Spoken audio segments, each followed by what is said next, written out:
दोस्तों, एक बहुत पुरानी कहानी है एक किसान की। एक बार एक किसान हुआ करता था।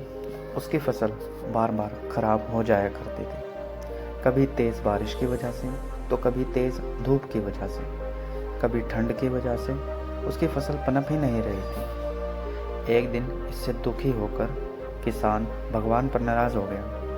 वह भगवान को लगातार कोस रहा था। तभी वहाँ पर भगवान प्रकट हुए। किसान ने भगवान से कहा कि भगवान, आपको खेती की बिल्कुल भी जानकारी नहीं है। आपके गलत समय पर बारिश कर देते हो, कभी भी तेज़ धूप और ठंड बढ़ा देते हो। इससे हर बार मेरी फसल खराब हो जाती है।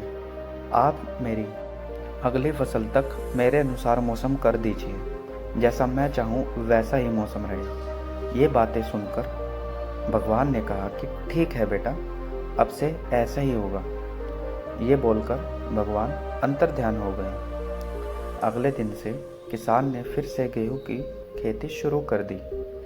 अब जब भी वह बारिश चाहता था, बारिश हो जाती थी। फसल के लिए जब भी उसे धूप की ज़रूरत होती, तब धूप निकलती। इस तरह उसकी इच्छा के अनुसार मौसम चल रहा था। धीरे धीरे उसकी फसल तैयार हो गई। हरे भरे खेत को देखकर किसान बहुत खुश था। जब फसल कटाई का समय आया तो उसने देखा कि उसकी फसलों की बालियों में गेहूं थे ही नहीं, सब के सब खोखली बालियां थी। ये देखकर उसने फिर से भगवान को याद किया। भगवान प्रकट हुए तो इसकी वजह पूछी। भगवान ने कहा कि तुम्हारी फसल ने बिल्कुल भी संघर्ष नहीं किया है, इसी वजह से ये खोखली हो गई है।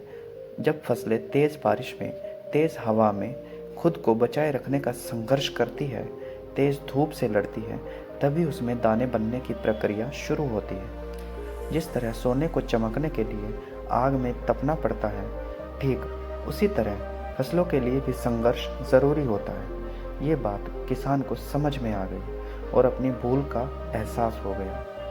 दोस्तों, इस कहानी से हमें यह सीख मिलती है कि जब भी हमारे जीवन में बाधाएं नहीं आती, तब तक हमारी प्रतिभा पे निखार नहीं आता। बाधाएं ही हमारे साहसी बनाती है।